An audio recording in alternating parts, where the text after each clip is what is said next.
Hello, my friends. This is Dr. Ginny Baro, and welcome to Start the Day with Ginny.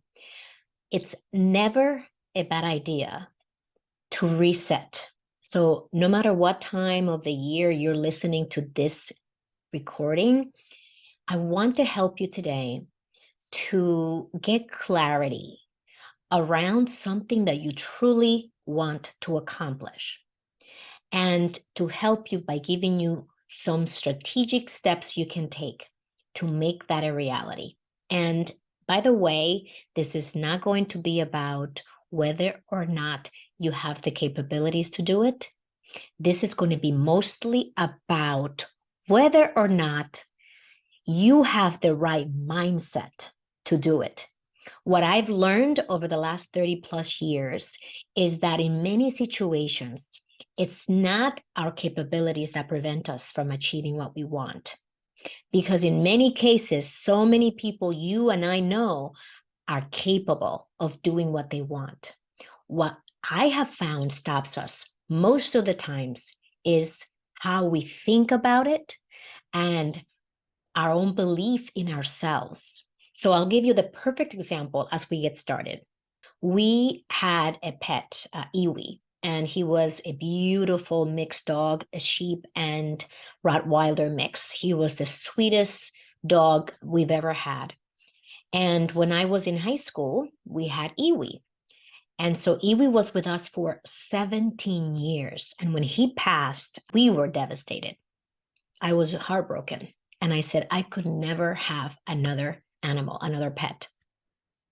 And so it has taken me 23 years of healing.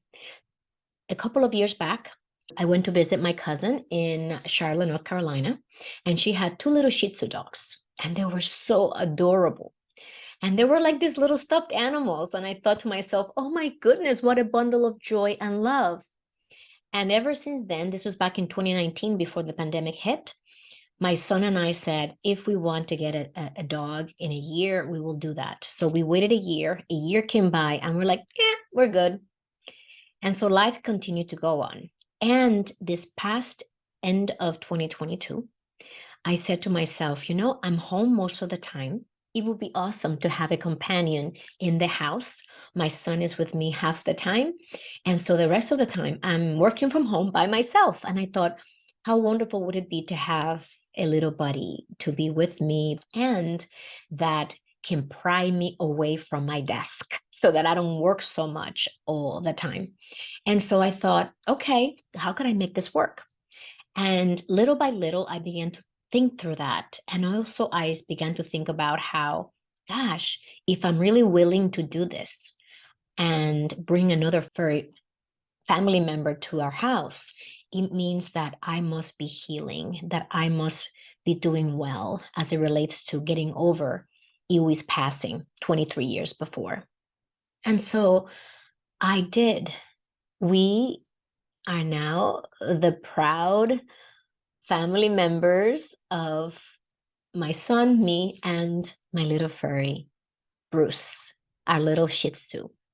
And I am so delighted because I didn't know exactly how that was going to pan out. I didn't know how long it would take me to potty train him, etc. He's only been with us for 5 days, and he's already slept for the past 3 nights. So this is where the training begins. I have been very intentional about preparing to receive Bruce. So weeks before he got here, I began to research and watch videos on YouTube from McCann Dogs on how to train a puppy, how to house train a puppy, because I didn't want to have a disruption in my house. I wanted to have a pet, an animal that would be part of our family. And so I began to do the work. I began to retool. And so once you get clear and you decide what it is what you want, what is the next step for you? The next step for me was to begin to gain new capabilities, new training, new knowledge as to how to ensure that this experience with Bruce would be as enjoyable as possible. And so I began to watch the YouTube videos from McCann Dogs, and I began to learn how to train Bruce to go to the bathroom outside, to put him on a schedule so that he would become part of our family and not be like a bull in a china shop that disrupts everything.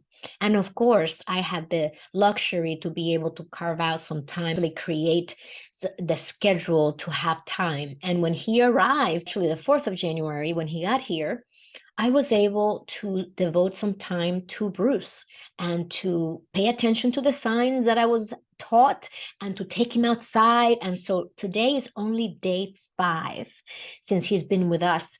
As of today, well, I know his schedule of when he has to go to the bathroom, when to play with him, when to feed him, when to put him in his crate so that he can learn to hold himself and then go when we go outside. So as you can see, it just doesn't happen by accident. When we want something and decide this is what I want, let's get clear on what are the next steps that I need to take in order for this to happen. So what is that for you? If you're looking to advance and grow in your career, and if you're looking to gain new capabilities as a leader, if you want to continue to be the subject matter expert in your field, if you want to learn public speaking, if you are looking for a new hobby that will pry you away from your work and give you more joy and satisfaction, what is the next step for you? And so that is the second question that I have for you. And this is the part that is all about mindset and not so much about capabilities. I trust that you can figure out what you need to do next because you are resourceful. So this part is the most important part. During this year, I've decided that I am embracing the word trust, because in order for me to bring Bruce into my life, into our lives, into my household, my family, my home, I realized I needed to trust the process, that I would figure out what I needed to do, to trust myself, to trust that things would work out, to trust that I will be able to integrate Bruce with our home, with our family, and also with our social lives, with our lifestyle. And like anything else, right, we adjust. And because we set our intention to be constructive and positive, we know we're going to do whatever we need to do to adjust. And we're going to do it with love and compassion and from a place of abundance. So what I'm really embracing this year is that love is so abundant. There is so much joy and love in the world, as much as there is the BS and all the other stuff, the negativity that we don't like. And if I choose to focus on the negativity and how things are going to hit the wall and how things are going to go wrong, that's the reality I'm going to create. So I'm inviting you to reflect. Every single time you say to yourself, this is what's going to happen if that goes that way, what typically happens? Exactly what you say is what happens. Meaning, if you say this is not going to work out, guess what? It's not going to work out. And if you say we will make it happen, we will make it work out somehow, then that is your attitude. That is how you approach the solution. Instead of finding obstacles, you're going to look for opportunities. And I know this is not as simple as, Ginny, you are generalizing. Some things are not as simple as that, meaning that if there's a circumstance where you're dealing with work or you're dealing with something in your personal life that is much more complex. Look, I am divorced. I know exactly how complex things can get at home. And I know that at work, things could also feel like they're out of our control.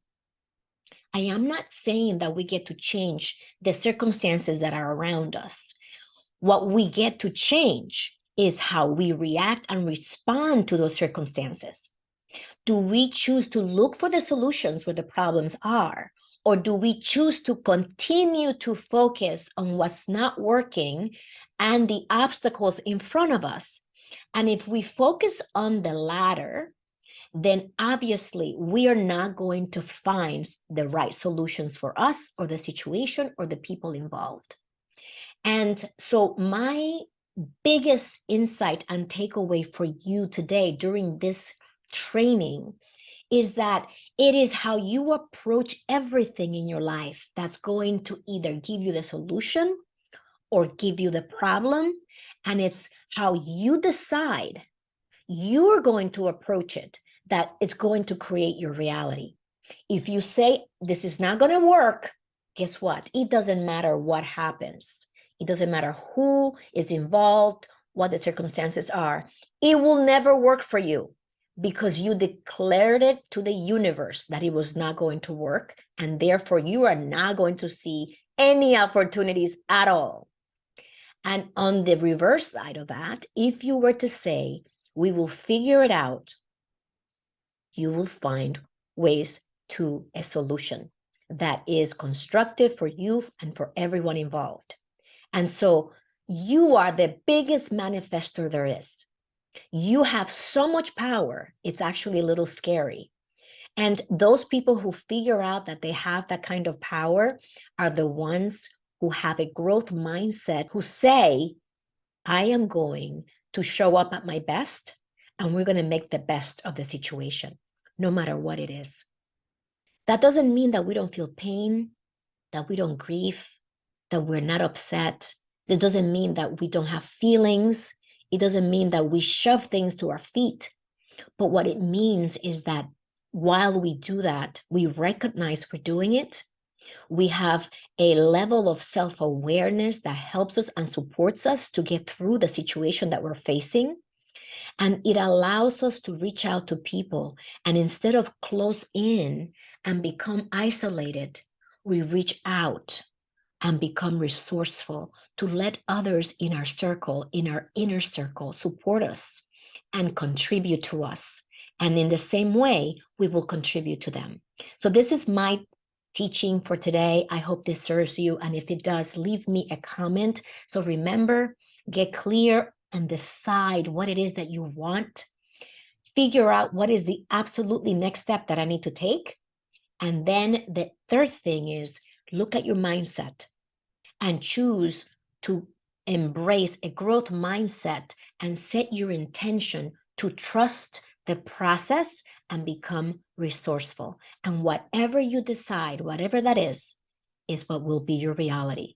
And I know it sounds simple because it is. Once you start practicing this, you will notice a significant difference in your life and in the outcomes that you want. So if you want more joy, more peace, more satisfaction in your life, in your work, then choose and intentionally set your mind that that's what you're going to see and experience. But it starts with you. It doesn't start with your team and your manager and your partner and your child. It begins with you. Approach your life with what you desire your life to bring you. And then you don't have to worry that someone's not giving you joy, that somebody's not meeting your joy, somebody's not giving you the value you need, somebody's not giving you the appreciation that you need, because you're going to be walking around with your joy, with your value, and with your appreciation inside of you. And you're going to be giving it to other people. And when you start giving it out to others, that's when you start to receive it, because you are open and you are living from that place. So whatever you're feeling that you're missing right now in your life, that is a huge red flag that you are not living your life like that. It's always a pleasure to connect. If you want to do this mindset work with me, it is absolutely a game changer. That's what I do with my clients at the corporate level and an individual level. And you can always find me at callwithginny.com. It will be my pleasure to support you. Live with purpose, live with joy, and Bruce is taking a nap because that's what he does when I am working. I will talk to you soon. Bye.